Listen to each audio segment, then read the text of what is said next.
Hello everyone, here I am back with another quick tutorial.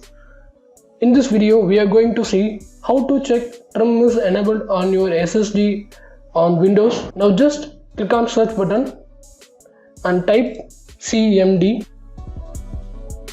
You can able to see the command prompt on end of the result. Now just give run as administrator, and now when your command prompt is open,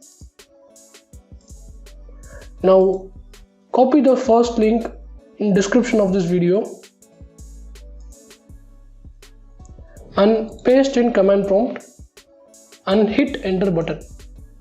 Here you can able to see ntfs disable delete notify equal to 0, which means my trim command is working and it is enabled.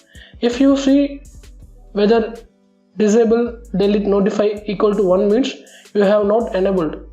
So if you need to enable forcefully,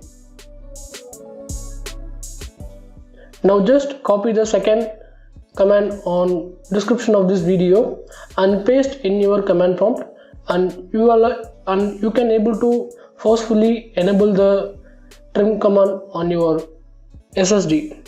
I hope this video is very useful for you. If you really like this video, do like, share, comment and subscribe. See you on next video. Bye bye. Take care.